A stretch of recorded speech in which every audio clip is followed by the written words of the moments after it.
What is a word? Is it only a sound? Or is it a sign pointing beyond itself? After Quintilian asked what kind of person should speak, Augustine asked a different question. How do signs, words, and interpretation lead us toward truth? Visual note: this episode uses AI-assisted historical illustrations for educational visualization.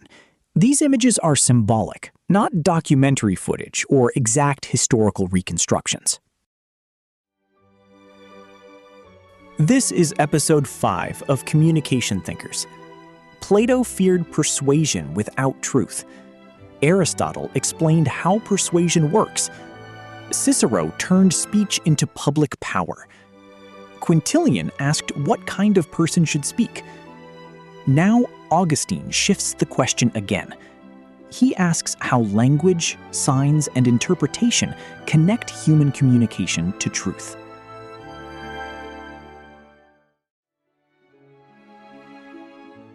Augustine of Hippo lived in the late 4th and early 5th centuries, from 354 to 430 CE. His world stood between the Roman past and the Christian future.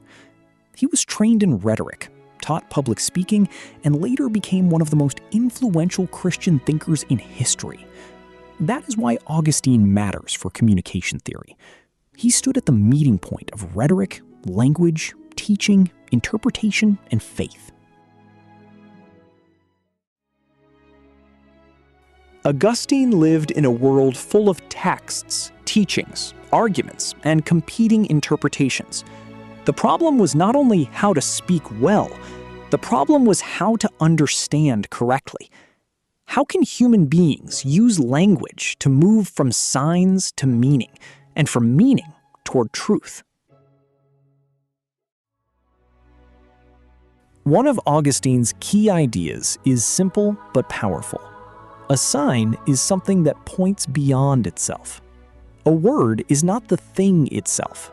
It is a sign that directs the mind towards something else.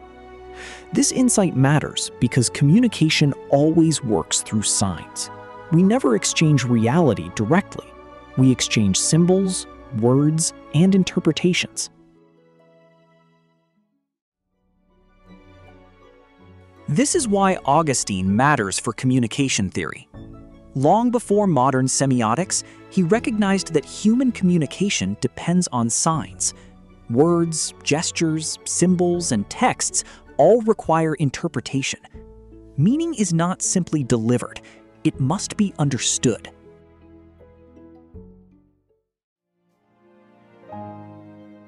For Augustine, interpretation is never purely mechanical. Readers must learn how to move from literal signs to deeper meaning. Misunderstanding is always possible. That is why interpretation requires education, judgment, and humility. Communication can fail not only because messages are weak, but because signs are interpreted badly.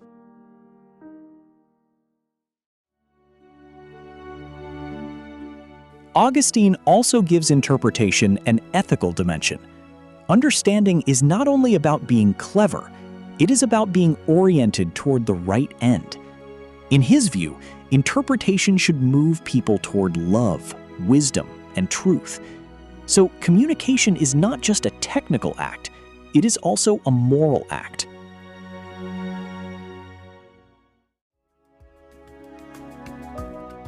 Augustine feels unexpectedly modern. Today, we live among headlines, memes, captions, slogans, videos, and posts. These are all signs, and signs are always open to interpretation. A phrase can be misunderstood. An image can be misleading. A message can travel quickly, while meaning becomes unstable. Augustine reminds us that communication is never just transmission.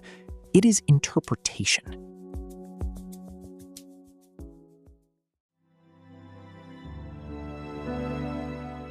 But Augustine also raises difficult questions. If signs need interpretation, who has authority to decide the correct meaning? Can truth be too tightly controlled by institutions or traditions? And if interpretation always aims at truth, how do we handle plural meanings in a diverse world? These questions make Augustine important not only as a theologian, but as a thinker about communication, meaning, and authority.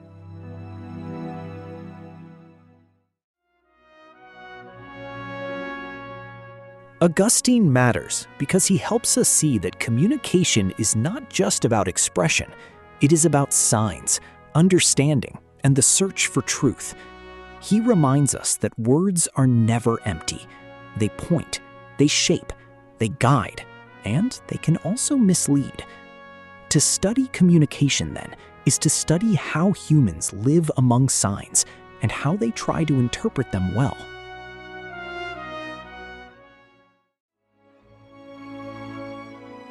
So, Augustine leaves us with a lasting question. If communication is made of signs, how do we interpret them wisely?